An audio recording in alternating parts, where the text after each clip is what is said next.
नमस्कार, मैं हूं गजेंद्र सिंह और आप खुल चुके न्यूज़ डिगी। अभी मौजूद हूं उत्तर प्रदेश के प्रयागराज में। आज यहां पर राहुल गांधी का कार्यक्रम है, छात्रों की गूंज। आज राहुल गांधी छात्रों की, युवाओं के लिए नौकरी की बात करेंगे और अमित शाह से जवाबदेही भी मांगेंगे। यहां पर पूरे उत्तर प्रदेश का युवा पहुंचा है, कानपुर से, लखनऊ से, इलाहाबाद से, जिसे अब प्रयागराज कहते हैं, कानपुर, नोएडा, गाजियाबाद, पूरे यूपी में तमाम अलग अलग जगहों से यहाँ पर हज़ारों की तादाद में युवा पहुँचे हैं। और जब से इस देश में सीजेपी के प्रोटेस्ट के बाद धर्मेंद्र प्रधान का इस्तीफा हुआ है, राजनीति को एक अलग तरीके से देखा जा रहा है। तो यहाँ पर जो युवा पहुँचे हैं वो क्या कुछ अपने अंदर लिए हुए हैं, क्या अपने नेता राहुल गांधी को मैसेज देने आए हैं, और जो नौकरी नहीं है उस पर जो बातचीत करने के लिए यहाँ पहुँचे हैं, और जो अमित शाह से जवाबदेही है उस पर भी, तो तमाम छात्रों से बातचीत करेंगे। आइए जानते हैं, चलते हैं क्या कुछ सोच रहे हैं आजकल के युवा छात्र जो हैं। आइए, क्या नाम है आपका? मेरा नाम डॉक्टर प्रवीण द्विवेदी एडवोकेट है। Doctor Praveen Dwivedi advocate. तो डॉक्टर प्रवीण द्विवेदी एडवोकेट जी। तो आप डॉक्टर भी हैं और एडवोकेट भी हैं। क्या करें, इस सरकार में रोजगार मिला ही नहीं। आदमी बीए किया, एमए किया, उसके बाद पीजीटी का फॉर्म भरा, 2022 में फॉर्म भरा, 2026 तक ये एग्जाम ही नहीं करा पाए। फिर एलएलबी करना पड़ा, पीएचडी करना पड़ा। लगातार छात्र पढ़ रहे हैं, इस सरकार में रोजगार मिलना ही नहीं है। अच्छा, इसके बाद 2022 की वैकेंसी 2026 में चुनावी सत्र है तब क्लियर होती है। बहुत अच्छा लगा क्लियर हो गई, लेकिन इनका पेपर कौन बना रहा है आदरणीय बंधु, कि आप भी पता करिएगा। टीजीटी का जो पेपर है इंग्लिश का 25 क्वेश्चन गलत हो गया था, न्यायालय में आज भी मामला विचाराधीन है। मतलब ये 4 साल बाद पेपर करवाएंगे, 5 साल बाद 5-5 बार कैंसिल करेंगे। उसके बाद इनके पेपर बनाने वाले कौन है कि पेपर ही गलत बन जा रहा है। अब बताइए कितनी निकम्मी सरकार है। निकम्मी बोल रहा हूँ, ये निकम्मी सरकार है, इनके निकम्मेपन की पराकाष्ठा है। आदरणीय राहुल गांधी जी जो देश के बब्बर शेर हैं, वे आज आ रहे हैं छात्रों से अपनी बात करने। ना कोई धरना है, ना कोई प्रदर्शन है, ना कोई आंदोलन है। वे छात्रों के दुख दर्द को समझेंगे, छात्रों की पीड़ा को समझेंगे। लेकिन बीजेपी को निकम्मी सरकार कह रहे हैं। झारखंड में भी जेएमएम की सरकार है, वहाँ पे समर्थन है कांग्रेस का, मगर छात्र वहाँ पे भी परेशान है। वहाँ पे भी परेशान है। राहुल गांधी जी ने कल बोला है कि हम छात्रों के साथ हैं। यहाँ के बाद वहाँ के छात्र कोई जाति, कोई धर्म, कोई मजहब, कोई पार्टी से बिलोंग नहीं करता। छात्र सब उनके लिए बराबर है। वे वहाँ भी छात्रों का समर्थन करने के लिए निश्चित रूप से जल्द ही जाएंगे। हाँ, सीजेपी के प्रोटेस्ट में तो शामिल नहीं हुए थे राहुल गांधी, उन्होंने समर्थन तो दिया। अगर राहुल गांधी जी और प्रियंका गांधी जी ना जाते तो निश्चित रूप से, अगर मोदी जी किसी को डरते हैं, भाजपा किसी को डरती है, तो निश्चित रूप से वे सिर्फ राहुल गांधी जी को डरती है। अच्छा, एक बात बताइए, कह रहे थे कि 15-15 लाख रुपए सभी के खातों में आ जाएंगे, इतना पैसा आएगा। भाइयों बहनों, इतना पैसा आएगा कि 15-15 लाख सभी के खाते में, आप अमीर हो जाएंगे। क्यों नहीं जेल भेज पाया? क्यों नहीं राहुल को जेल भेज पाया? क्यों नहीं सोनिया को जेल भेज बोला तो था कि जुमला था वो तो हमले। हाँ, तो जुमला था, इनकी सब चीजें जुमला है। अब पहले मतलब बच्चे को आप बता दीजिए कि आपको रोजगार मिलेगा, आपका काम बन जाए, तो कह दीजिए जुमला है। आज 8 अगस्त 2026 है, हम इतिहास में जाएंगे। 8 अगस्त 1942 को भारत छोड़ो आंदोलन गांधी जी के नेतृत्व में शुरू हुआ था। अंग्रेजों के ताबूत में आखिरी कील ठोकने का काम हुआ था। निश्चित रूप से 8 अगस्त को प्रयागराज की पावन धरती से यह शुरू हो रहा है। 2027 में ये जाएंगे, फिर 29 में जाएंगे, फिर ये 10-20 वर्ष। मोदी और अमित शाह तो लौटकर कभी नहीं आएंगे। योगी बाबा भले आ जाएं, मोदी और अमित शाह की अंतिम गिनती। योगी बाबा भले आ जाएं, हाँ। मतलब उत्तर प्रदेश 2027 में योगी आ रहे हैं। 27 में ये जाएंगे। कौन? योगी। तो 27 में ही तो चुनाव है अगली साल। 27 में योगी जाएंगे, 29 में मोदी जाएंगे, अमित शाह खत्म होंगे, फिर 10-20 वर्ष ये कभी नहीं आ पाएंगे, कोई नहीं आ पाएगा। अगर 1% ये लोकतंत्र है, राजतंत्र तो है नहीं, एक व्यक्ति नहीं लिखा। अगर कांग्रेस नहीं आई कभी, 27 में कौन आएगा, समाजवादी पार्टी या कांग्रेस? इंडिया गठबंधन की सरकार बनेगी। अच्छा। हाँ, मिलजुल कर सरकार बनेगी। न समाजवादी पार्टी अकेले आएगी, न कांग्रेस अकेले आएगी, इंडिया गठबंधन की सरकार मिलेगी। और मैं अखिलेश जी का भी समर्थन करता हूँ। क्यों? क्योंकि वह व्यक्ति दूरदृष्टि था। छात्रों को लैपटॉप दिया, छात्रों को पढ़ने का विजनरी बनाया। वो लड़ाया नहीं एक दूसरे को। मैं तो पता लगा आप कौन सी जात हो, जात से लड़ा दिया, धर्म से लड़ा दिया, मजहब से लड़ा दिया। वो विजनरी आदमी है भाई, उससे कभी बात करके देखो। अच्छा, एक बार ये लोग आरोप लगाते हैं, कांग्रेस पे आरोप लगाते हैं। चलिए ठीक है, अगर 1 मिनट के लिए मान लिया जाए तो अखिलेश यादव जी को यद मुल्ला बोल देंगे, बताइए, मुल्ला मुलायम बोल देंगे। अरे निकम्मो, वो शाह है, वो नहीं है दूसरे धर्म जाति मजहब का, उसको आप यदमुल्ला बोलोगे, उसको टोटी चोर बोलोगे, उसको नकटेड़ा बोलोगे। और मैं बोल दूंगा, कल मेरा एक अंधभक्त रिश्तेदार, मेरा खास रिश्तेदार अंधभक्त, मैंने फेसबुक पे लिखा कि मोदी डरता है राहुल से, तो बोल रहा है कि पढ़े लिखे की बात करो। हमने कहा कि ये लंठों के सामने अगर आप पढ़े लिखों की बात करोगे तो आपको डरता हुआ समझ लेंगे। राहुल जैसा विजनरी नेता पूरे विश्व में कोई नहीं भाई साहब। नेता नगरी वाली बातें कर रहे हो आप, बिल्कुल नेता नगरी वाली बातें नहीं है, छात्रों वाली बात नहीं है। छात्रों वाली बात क्या नहीं है भाई साहब, छात्रों वाली बात है। छात्र 8x10 के कमरे में रहता है। पहले, आज के 10 साल पहले, 12 साल पहले 2-3 हजार रुपए में छात्र आराम से इलाहाबाद में पढ़ लेता था। कभी सुनिए बैंक की नौकरी निकली है, SSC की नौकरी निकली है, रेलवे की नौकरी निकली है, सब IAS पीसीएस ही नहीं हो जाते हैं।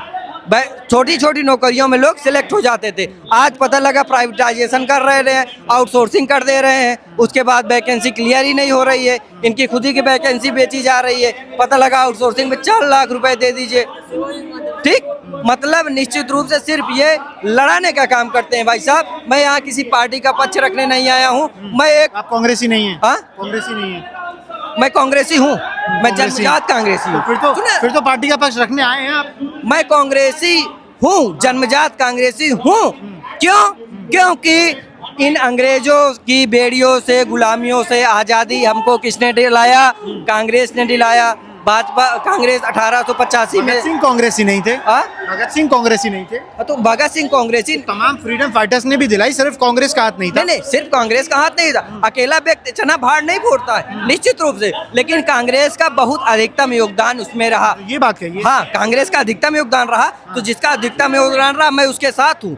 मैं कांग्रेस के साथ इसीलिए हूँ कि उन्होंने भारत छोड़ो आंदोलन, सविनय अवज्ञा आंदोलन। अब राहुल गांधी जो है अमित शाह के इस्तीफे की भी बात कर रहे हैं, कह रहे हैं जो दिल्ली में बर्बरता हुई छात्रों के साथ उस पर इस्तीफा आना चाहिए। अच्छा बताइए, ये किसी के बच्चे हैं, हम किसी के बच्चे हैं, अगर इनको पायलट गन से छेद दिया जाए, इनको आंसू गैस के गोले थमाए जाए, तो आप क्या कर लेंगे बताइए? निश्चित रूप से हम क्या मांग रहे हैं भैया? हम पढ़ रहे हैं, लिख रहे हैं, आपको फीस दे रहे हैं, हम रोजगार मांग रहे हैं, आपकी जागीर तो नहीं मांग रहे हैं ना। छात्र क्या चाहता है? रोजगार। अच्छा, किसी को आंदोलन करने की जरूरत क्यों पड़ती है? जब व्यक्ति की प्राथमिक आवश्यकताएं नहीं पूरी होती है, रोटी, कपड़ा, मकान, शिक्षा, स्वास्थ्य, तो निश्चित रूप से व्यक्ति को तब जाके आंदोलन करना पड़ता है। 2018 से 2026 में हम हैं, लगभग 8 से 9 वर्ष हो गया है। BTC का किया हुआ 20 लाख के ऊपर छात्र टहल रहा है। ये अब 26 चुनाव आ गया, वैकेंसी निकालेंगे कितनी? 11,000। अच्छा बताइए, 11,000 आप वैकेंसी निकाले, 19 लाख 90,000 लगभग छात्र फिर तो सड़क पे आ जाएंगे, उस पर भी आप धांधली करवाएंगे। हम कहते हैं अगर आप वैकेंसी नहीं निकाल रहे हैं तो बंद कर दीजिए 4-5 साल के लिए BEd BTC। क्यों चला रहे हैं? पैसा कमाने के लिए चला रहे हैं, झोले में। अच्छा एक बात और, ये सरकार ने पढ़ाई के माध्यम से रोजगार कर लिया है। सरकारों से, छात्रों से पढ़ाई के माध्यम से वसूली करते हैं। लोग बीटेक करते हैं, 5-5 लाख बर्बाद करते हैं, बाद नौकरी नहीं मिलती है। मिलती है? नहीं मिलती है। हम भी बीटेक किए हैं, सिविल। कहाँ से किया? कानपुर से किए हैं। कानपुर से? हाँ। किसमें किए हैं? सिविल में। सिविल में। हाँ, इसके पहले सिविल से, कंप्यूटर से पॉलिटेक्निक किए थे, फिर भी रोजगार नहीं मिला, फिर सिविल से कर लिए, तो नौकरी किया कंपनी में 2 साल, लेकिन हमको समझ में नहीं आया। हमको मन नहीं लगा उनकी सरकारी करेंगे, तो सरकारी की तैयारी की, तो UP SSC फॉर्म भरा, अभी वो भर्ती चल ही रही है, उसको कुछ पता नहीं है। तो अभी नौकरी नहीं है आपके पास? नहीं नौकरी है। इसके पहले निकाली थी योगी जी ने संपदा। नाम है आपका? मानवेंद्र। कहाँ से आए हैं? उरई से आए। उरई से आए? उरई डिस्ट्रिक्ट जालौन। संपदा पे निकाली थी, मतलब सेवा जो संपदा पे निकाली थी, मतलब कंसल्टेंट इंजीनियरिंग पंचायत राज विभाग में 2 बार निकाली योगी जी ने, और निकाल के फॉर्म भरवा के पैसा लेके खा गए, हजम करके। एग्जाम नहीं हुआ? एग्जाम नहीं हुआ, मतलब खा गए। एग्जाम तो हो गया, वो मेरिट भर्ती निकाली थी, वो पैसा लेके खत्म कर दी भर्ती, पता ही नहीं कहाँ गई भर्ती, मतलब पेट में टका गए। राजभर योगी जी फॉर्म भरवा के लोगों से भर्ती खा गए। इसके बाद RRB भरे, RBI भरे, कानपुर IIT भरे, 1200 फीस है, पता ही चला कहाँ की भर्ती। विश्व भारती भरे, वो बोले फीस वापस कर देंगे, अभी तक फीस वापस नहीं हुई है। 1200 रुपये सेंट्रल इंडिया का फॉर्म भरे थे हम JEE में, उसमें भी 700 रुपये फीस थी, पैसा वापस नहीं किया है। क्यों नहीं किया पैसा? एक वसूली है सरकार छात्रों के माध्यम कितने से। फॉर्म भरे आपने अब तक? हम भरते रहते हैं, अब तो बंद कर दिया हमने। बंद कर दिया। हाँ हम तो अब क्या करते हैं आप आज के? अभी हम मास्टर कर रहे थे हाँ? लखनऊ से, कॉलेज मास्टर्स से कर रहे थे? मास्टर कर रहे थे। किस चीज़ में? सेफ्टी इंजीनियरिंग एंड मैनेजमेंट में। तो क्या हुआ हमारे साथ, एक गुंडे ने हमारी माताजी को मार दिया। हमने FIR की, रिपोर्ट की। उसने चुरखी पुलिस ने, जालन पुलिस ने, योगी पुलिस ने हमको उल्टा बंद कर लिया। रिश्वत खोर है यूपी पुलिस, हराम खोर है, उल्टा बंद कर लिया हमको। वो किस चीज़ में बंद कर लिया? हमने रिपोर्ट की, उन्होंने दूसरी पार्टी पैसा दे दिया, हमको बंद कर लिया किस मामले में? कि तुमने उनको छेड़खानी की है। हमको उल्टा बंद कर लिया योगी पुलिस ने, उल्टा बंद कर लिया। और हमारे उसके बाद 8 दिन बाद पेपर थे लखनऊ में, तो हम टेंशन चले गए। हमारा रिजल्ट आया, अभी फेल हो गए। हम योगी जी से कहना चाहते हैं, आपकी पुलिस के माध्यम से फेल हुए हैं, हमको दोबारा पेपर देने का मौका दिया जाए या फिर हमको प्रोमोटेड किया जाए। हम ही फेल हुए हैं, मतलब सारे बच्चों में और कोई फेल नहीं हुए। हमको टेंशन थी, 4 दिन बाद पेपर थे हमारे, और हमको बंद कर लिया। हमारे ऊपर तो केस लगा दिया। दूसरी पार्टी से धमकाते हैं, दूसरी पार्टी बोले हम तो पैसा देते हैं, हम तो थाने खरीद लेंगे। ऐसा कुछ है? ऐसा बोला? हाँ, अभी भी बोलते हैं कि हम थाने खरीद लेंगे, हम तो कुछ नहीं करते। हमारी चुटकी पुलिस हाथ में है। पुलिस ऐसी है, पुलिस है कुत्ता, कुछ पुलिस वाले कुत्ता होते हैं, जहाँ रोटी डालो। योगी जी तो कहते हैं लॉ एंड ऑर्डर बढ़िया कर दिया उत्तर प्रदेश में। पैसा के माध्यम से पुलिस भागती है, जहाँ पुलिस डालो वहीं जाती है। हमको उल्टा केस कर दिया, हमारे पेपर खराब चले गए, टेंशन में, डिप्रेशन के चक्कर में हमारा रिजल्ट खराब हो गया। अभी रिजल्ट आया, हम फेल हो गए। हम मास्टर कर रहे थे, हमारी एज 30 प्लस हो चुकी है। अब योगी जी, हमारे पास लास्ट चांस था मास्टर करके कहीं सेफ्टी PGCIL में NTPC में सिलेक्ट हो जाएंगे, उसमें हो जाता था। हमको फेल हो गए माध्यम से, उसी माध्यम से। अब क्या करेंगे फिर? अब क्या करेंगे? अब क्या कर सकते बताओ? अब कोई उपाय नहीं। हम वहाँ भी थे जंतर मंतर पे। अच्छा, जंतर मंतर वहाँ पे थे। वहाँ पुलिस वालों ने इतना लोग छात्रों के साथ अत्याचार किया है। वर्दी के बेस में कुछ गुंडे हैं, हाँ गुंडे घूम रहे हैं वर्दी के बेस में। कुछ इतना छात्रों पर वो किया, आंसू गए छोड़े को कुछ छोड़े, बहुत छात्रों का वो हुआ है। ये छात्रों का दर्द है कि छात्र ये छात्रों का दर्द है जो हम सिर्फ सुन सकते हैं, महसूस नहीं कर सकते। दर्द ये है कि छात्र सिर्फ फॉर्म भर सकता है, 700 रुपये, 1000 रुपये, 1200 रुपये, 1400 रुपये, इस भर्ती के लिए, उस भर्ती के लिए, मगर बाद में मेरिट के बेस पर या तमाम कारणों की वजह से उस भर्ती को कैंसिल कर दिया जाता है। छात्रों का सारा पैसा खा लिया जाता है। सरकार की कोई जवाबदेही नहीं होती और ये सिस्टम जो है लगातार सालों से चल रहा है। इसकी प्रताड़ना जो है हज़ारों छात्रों को मिलती है। हज़ारों छात्र हैं जो 100-100, 500 रुपये, 600 रुपये जो है अलग अलग जगहों से इकट्ठा करते हैं और तब जाके फॉर्म भर पाते हैं। मगर भर्ती होना, उनको नौकरी मिलना तो दूर की बात है, एक ट्रांसपेरेंसी के साथ ये जो व्यवस्था है वही काम नहीं करती है। क्या नाम है? सर मेरा नाम सूरज राजभर है, मैं बलिया से आया हूँ। अब राहुल गांधी जो यहाँ पे आए हैं सर, कुछ युवाओं के बदलाव के लिए बात करने के लिए आए हैं। कुछ जैसे एक टर्म्स दिया जा रहा है जेनजी। अब राहुल गांधी जैसे एजुकेशन की बात करते हैं, आप सर देख रहे हैं हमारे देश में एजुकेशन का क्या हाल हुआ है। और जो हमारी इकोनॉमी का सर जो हाल चल रहा है, आने वाले 1-2-3 साल में सर आपको दिखेगा। जो इस समय जो गवर्नमेंट कर रही है बच्चों के साथ, इसके साथ, इसलिए युवाओं ने इतना राहुल गांधी की तरफ देख रहे हैं। विपक्ष बोल रहे हैं कि मतलब आने वाला प्राइम मिनिस्टर कौन होगा, बोल रहे हैं कौन होगा। आप यही सर देख लीजिए, राहुल गांधी हर जगह जा रहे हैं, हर जगह उनको प्यार सपोर्ट मिल रहा है सर। हम लोग भी वही इनोमी यूनिवर्सिटी में पढ़ने वाले स्टूडेंट हैं, हम भी यही आए कि कुछ इन लोगों का बदलाव देखने की बात कर रहे हैं सर। सर आप क्या समझ रहे हैं इनको? क्या नाम है आपका? सर मेरा सूरज राज। कहाँ से आए हैं? हम बलिया से आए सर। बलिया से? हाँ। क्यों आए यहाँ पे? सर हम राहुल गांधी के सर बातों का मतलब देखने के लिए आए कि वो युवाओं के लिए क्या करना चाह रहे हैं, जो बोल रहे हैं कि वो एक्चुअली में है कि नहीं। सर मोदी अच्छे नहीं है सर? देखिए मोदी जी अच्छे हैं, पर जो उनकी 2-3 पॉलिसी है सर वो मतलब देश के लिए सही नहीं है। जैसे इकोनॉमिक्स पॉलिसी हुआ सर, एजुकेशन के लिए सर इतना बजट कम होता जा रहा है सर। जो युवा है सर मेन एसेट होता है, समझ रहे हैं सर। जो विपक्ष बोला है कि युवा मतलब बेरोजगारी की वजह से हम जॉब नहीं दे पा रहे सर, हाँ यही चाइना में देख लीजिए, वहाँ पर सर युवाओं का पास ज़्यादा मतलब उसका युवा मास मूवमेंट है, इसीलिए चाइना इकोनॉमी इतनी ग्रोथ कर पा रही है सर। तो यही बात है सर। ये छात्रों का दर्द है जो हम आपको दिखा रहे हैं। आइए आगे आइए।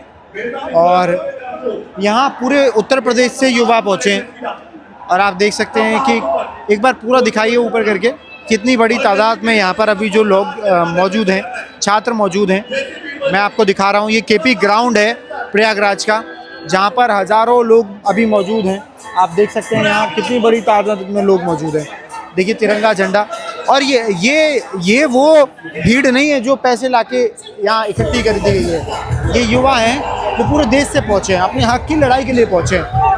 और लड़ाई हक की है, क्यों? क्योंकि एग्ज़ाम देना, नौकरियां ना मिलना और जिस तरीके की धांधलेबाजी लगातार हमें देखने को मिलती है, वो उससे परेशान है युवा। कहाँ से आए हैं? प्रयागराज चलियागंज। यहीं से? हाँ यहीं क्यों आए हैं इस सभा में? से। राहुल गांधी जी आ रहे हैं, छात्रों के बारे में बात करेंगे, जो मुद्दे थे नीट का उससे रिलेटेड उन्होंने कुछ अपना बात करेंगे, तो उसी को सुनने के लिए आए हैं। उसी को सुनने के जी। अब क्या लग रहा है, आने वाले समय में मोदी वर्सेस राहुल गांधी की बात होने लगी है जी। तो इस देश में राहुल गांधी को जो पप्पू कहा जाता था, वो जो छवि है वो सुधर रही है? देखिए पप्पू की जो बात है वो अपनी अपनी मानसिकता है। अगर एक पढ़ने वाला एजुकेटेड छात्र होगा वो किसी भी राजनेता को पप्पू या आशब्द का तरीके से नहीं संबोधित करेगा। और रही बात पप्पू की, तो जितने भी गंवार हैं जो अनएजुकेटेड पर्सन है वही सिर्फ पप्पू के नाम से संबोधित किया जाता है। नहीं तो आज तक जितने भी राहुल गांधी ने जो भी कहा है, चाहे वो बीजेपी की गवर्नमेंट की तरफ से कहा हो, चाहे किसी भी पार्टी की तरफ से कहा हो, उन्होंने सत्य ही कहा है। ठीक है। आप कहाँ से आए? जौनपुर से। जौनपुर से आए। क्या उम्मीद है, मन में क्या है इस कार्यक्रम में आने से पहले? बदलाव सबसे बड़ा मन में है, जो उम्मीद है वो यही है कि बदलाव होना चाहिए, और सही भी है कि बदलाव वास्तव में होना चाहिए। ये जो जीर्ण शीर्ण पुरानी व्यवस्था, जरूरत महसूस हो रही है बदलाव की? जरूरत महसूस होने में सर देखिए, एक दो हो तो आदमी ऐसे इंडिविजुअल काउंट करवा दे, तमाम ऐसी समस्याएं हैं जिनसे पब्लिक यहाँ की, स्टूडेंट यहाँ के, उनके गार्जियन, पूरा देश त्रस्त है। और उसी का रिजल्ट है कि यहाँ पे ये जो भीड़ आ रही है, ये किसी से बुलाए हुई भीड़ नहीं है, ये स्वतः आ रहे हैं, अपने आप से आ रहे हैं। और उनके मन में ये चल रहा है कि किसी तरीके का ऐसा कोई चेंज हो। वो एक आशा की वो उनको किरण दिख रही है कि हो सकता है यहाँ पे अगर हम लोग ज्वाइन होते हैं, इनके बातों को सुनते हैं, इनको सुनाते हैं, हो सकता है आगे आने वाला समय हमारा थोड़ा बेटर हो सके।